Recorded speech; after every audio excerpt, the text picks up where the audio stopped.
debate en México empieza a principios del 2003, 2002, empieza, digamos, va con el siglo.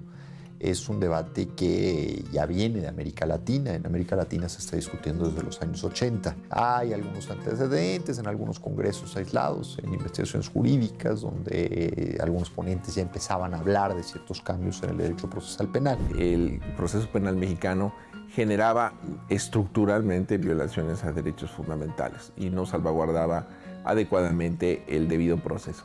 Eso fue pues como que los albores, digámoslo así, del inicio de la reforma penal, ¿no?, en México. Las principales deficiencias del sistema mixto con un carácter inquisitivo parten, desde luego, creo yo, de los incentivos perversos que tiene. Tiene muchísimos incentivos para que la parte acusadora no realice su trabajo en plenitud, no se preocupe por probar, más allá de cualquier duda razonable, la causa que sostiene.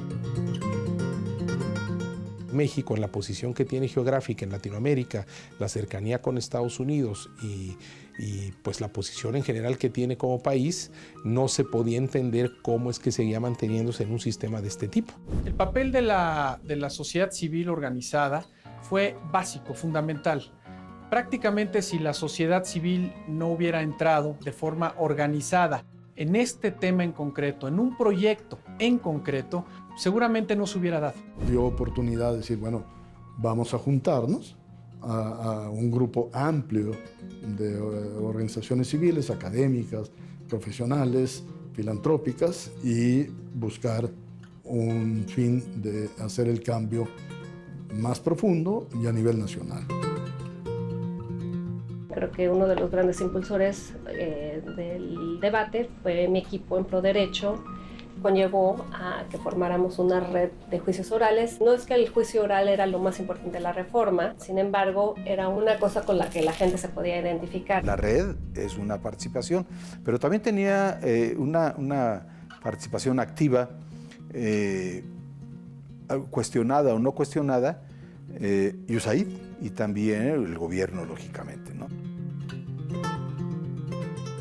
Difícilmente se vería la reforma en los tiempos en los que se dio, de la forma en la que se dio, sin haber tenido los recursos de cooperación internacional.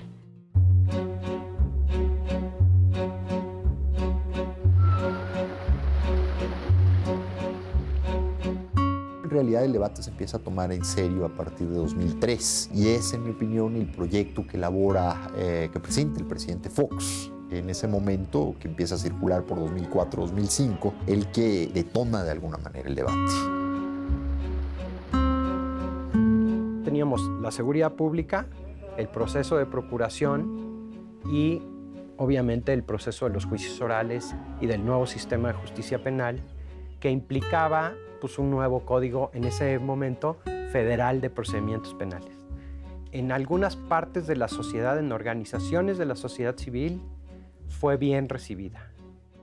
En el Poder Judicial fue pésimamente mal recibida, básicamente en el Senado de la República. Pues nos fue mal, básicamente porque había una relación muy mala entre el presidente Fox y la mayoría de los senadores, ¿no?, incluyendo algunos de su propio partido. La historia de la reforma procesal en México creo que la debemos remontar hasta los primeros estados que hicieron reformas, aunque sean parciales, ¿no?, a su sistema de justicia penal a efecto de implementar el proceso acusatorio. El primero de ellos, sin duda, fue en Nuevo León, ¿no?, que en el 2004 empezó a hacer una reforma a su Código de Procedimientos Penales ordinario y tradicional a efecto de incluir un capítulo sobre juicio oral. Contamos con una primera reforma a nivel nacional, medianona, pequeña en cuanto que solo cubría un aspecto del proceso, el aspecto de las reglas procesales.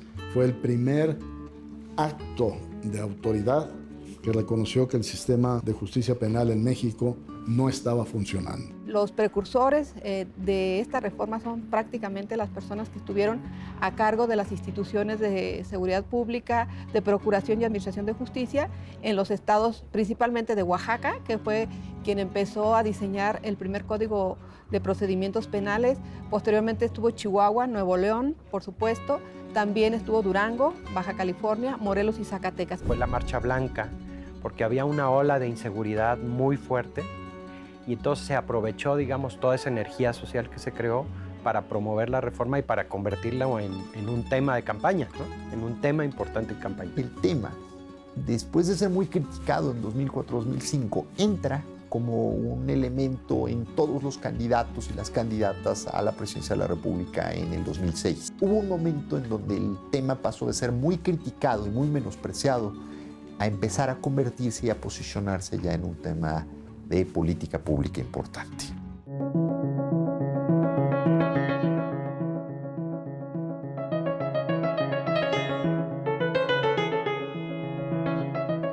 Un protagonismo importante del poder legislativo sobre el poder ejecutivo, en el ámbito de que había una confrontación entre López Obrador y Felipe Calderón como presidente ya, la Cámara de Diputados y la de Senadores se vuelve el lugar en donde se discuten diferentes temas que aparentemente lograrán el acuerdo y la unidad de los mexicanos, ¿no? Quizás lo destacable de este arranque, de este kick-off jurídico y también político, fue la posibilidad de ponernos de acuerdo en lo fundamental, representantes de partidos políticos distintos, pero convergentes en la necesidad de contar con un sistema no solo eficaz, sino respetuoso de los derechos de las personas. Como que no había esa relevancia de decir, este es el tema de temas, el de la Procuración de Justicia, el combate a la impunidad. 3 diputados nos echamos a cuestas la responsabilidad. Felipe Borrego, que era secretario de la Comisión de Justicia, Raimundo Cárdenas del PRD, Felipe Borrego del PAN y un servidor. Fuimos los 3 que arrancamos el proceso en Cámara de Diputados. Semanas más tarde, pocos meses después, nos vinculamos con el Senado de la República para establecer una especie de conferencia fáctica.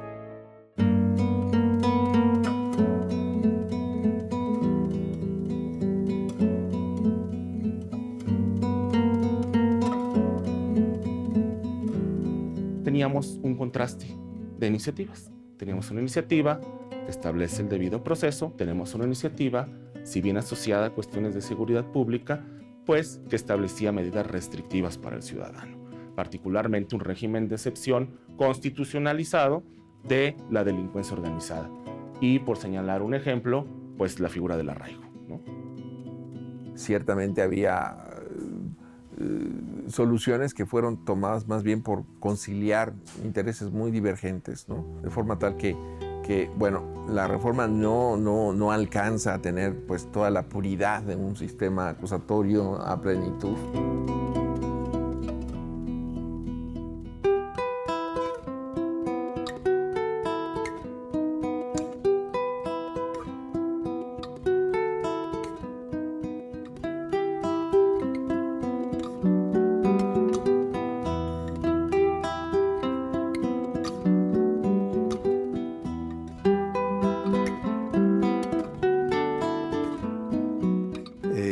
El secretario técnico, que dura 2 meses, es José Luis Santiago Vasconcelos, que fallece en un accidente aéreo con el secretario de Gobernación. Inicio yo, pero en ese lapso se da una pérdida bastante peligrosa para la CETEC, en el sentido de que no se aprueba el presupuesto precisamente para la Secretaría Técnica. Las mayores resistencias que tenían las entidades federativas al nuevo sistema de justicia penal, pues era precisamente las tradiciones o la costumbre jurídica que existía. Los mismos operadores no aceptaban el nuevo sistema de justicia. No se creía en la reforma, no se creía que fuera a funcionar. Unos decían que era muy cara, otros decían que era a largo plazo. Había en las entidades federativas cambios de gobierno a mediano plazo, a un año después de la reforma. Estamos hablando de 2011, de 2010. Me parece que la planeación, como muchas cosas que suceden en México, no fue la idónea, no fue la ideal. Me parece que tardamos mucho en generar una buena planeación para la implementación del sistema.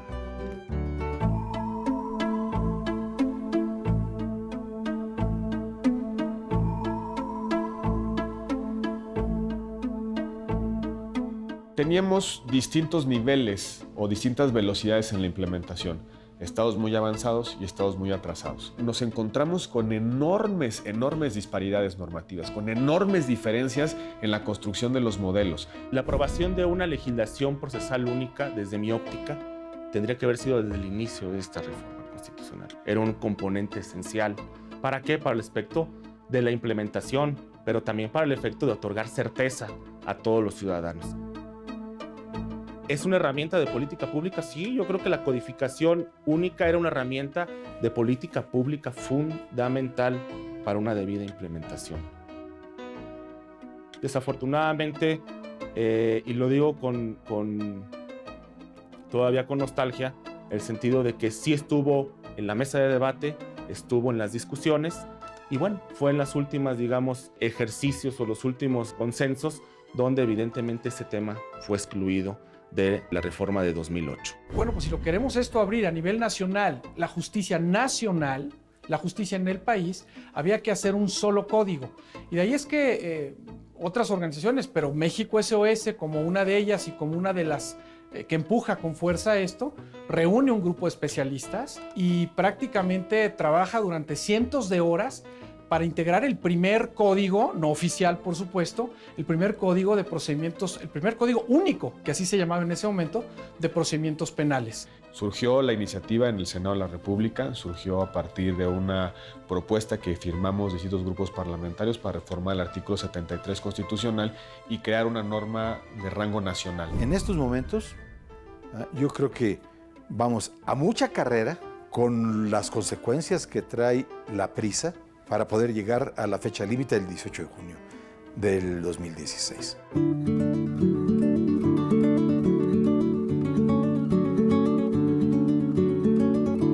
El 18 de junio de este año, el 100% de los estados deben operar con el sistema penal acusatorio. En abril de 2016, solo 9 estados operan el sistema de manera total. La implementación de la reforma implicó una enorme inversión de recursos financieros, tanto federales como estatales, sin contar los importantes recursos proporcionados por la cooperación internacional. La mayor parte de estos recursos se ha destinado a infraestructura.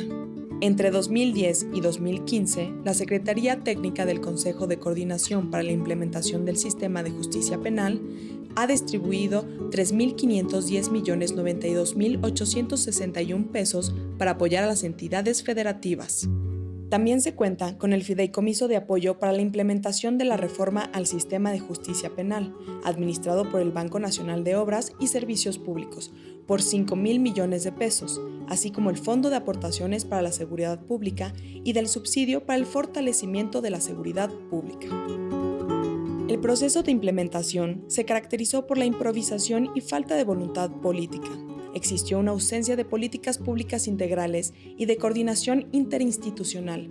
Como consecuencia, existen diferentes niveles de avance y calidad en los sistemas locales.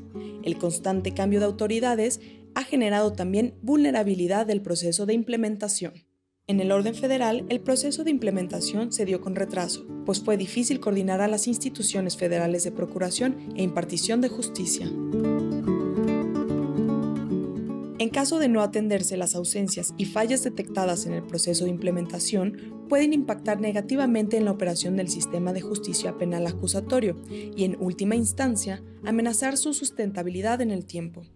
Existen 2 tipos de desafíos: los sistémicos, que son aquellos temas que afectan a todas las instituciones del sistema de justicia penal y cuya solución depende de acciones coordinadas, y los institucionales, que se refieren a aquellos temas que pueden ser atendidos por las instituciones de forma individual.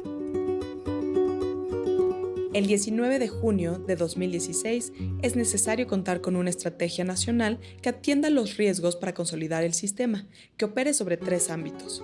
En el ámbito sectorial, debe existir una instancia nacional técnica interinstitucional que homologue esfuerzos del orden federal y local y establezca lineamientos y estándares mínimos, además del seguimiento y evaluación del sector de justicia penal nacional.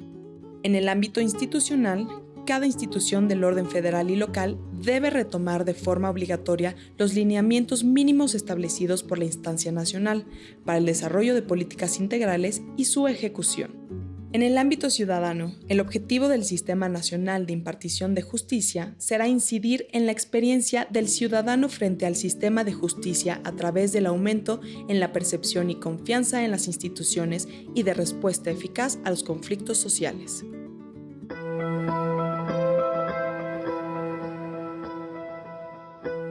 Yo hoy podría decir, con toda la responsabilidad que eso conlleva, que lo que estamos haciendo es replicar vicios y malas prácticas que los operadores están generando al interior de las audiencias y lo estamos llevando a los diversos estados que están por implementar como verdades absolutas. Tenemos también que atender la práctica aún de operadores del nuevo sistema de justicia penal. Vemos que tienen prácticas del sistema tradicional y eso se tiene que erradicar. De lo contrario, tenemos otro sistema igual que el que queremos abandonar. Pues los riesgos de no atender estas debilidades que observamos en el proceso de implementación es que convirtamos a la reforma en un proceso de gatopardismo, en donde aparentemente todo cambia para seguir igual, que es lo que ya se está empezando a observar en algunas entidades federativas. Porque el mismo gobierno no le está poniendo dinero a las policías y yo sí creo que la verdad han sido bastante indolentes, porque este tema, si no lo atacan, sí vamos a tener problemas.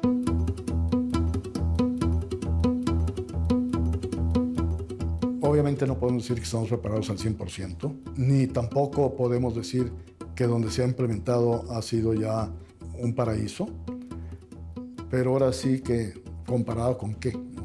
Como somos un país federal, me parece que el desarrollo de la implementación no ha sido homogéneo en todo el país. Hay estados en donde me parece que están dadas mejores las condiciones para que funcione adecuadamente y hay estados en donde se observa una clara debilidad institucional. En nuestro país aún no estamos preparados para implementar exitosamente el sistema acusatorio. Yo creo que estamos listos para empezar a aprender. Desafortunadamente van a tener que aprender sobre la marcha y eso creo que es desafortunado porque no es un experimento social. Esto es la vida de seres humanos, tanto acusados como víctimas, que están en juego.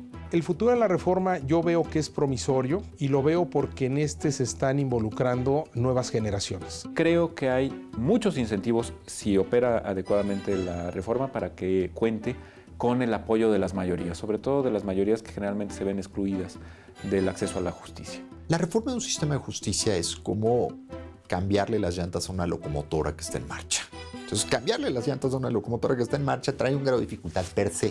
¿Qué pasa además cuando la locomotora está enfrentando una crisis porque encontramos problemas en las vías? Llámese problemas de impunidad, el sistema no está produciendo resultados. Llámese problemas de altos índices de delincuencia.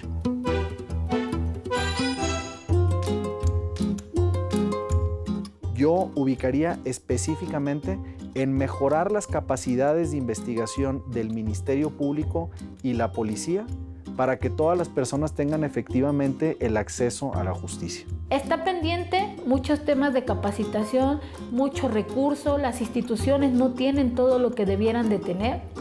Vigilar que la aplicación de los recursos realmente sea equitativa. Me parece que tenemos que encontrar pues un esquema de evaluación y seguimiento de la misma para que haya todo este pulso social, pero también por otro lado una adecuación de las nuevas formas y prácticas de los operadores en razón de los resultados, de las metas que también poco se habla en el sector justicia y de los indicadores que son fundamentales para generar una confianza de la ciudadanía hacia los sistemas, en este caso concreto criminales. El problema que se puede presentar si los medios de comunicación, prensa, televisión, no difunden adecuadamente cuáles son los cambios radicales del nuevo sistema penal acusatorio, puede ser que se pierda la confianza en las instituciones. El principal reto de la reforma de justicia penal es un reto cultural, es un cambio de mentalidad y no es fácil. Es necesario estar constantemente evaluando cada paso que se da. Inversión en el equipo, tener peritos verdaderamente profesionales en cada una de las disciplinas que requerimos para esa investigación científica. Pero también requerimos ministerios públicos y policías que sepan construir un caso. Yo considero que una de las fallas más grandes que tiene el actual sistema que se pretende implementar es que no tiene homogéneo un sistema de gestión de orden administrativo que concentre toda la información. No perder de vista que es necesario hacer ajustes en la primera etapa de implementación. No suponer que por el simple hecho de haber pasado la frontera de junio de 2016, el sistema estará garantizado. Que aún nos falta un camino largo, pero muy importante para consolidar la justicia penal en nuestro país.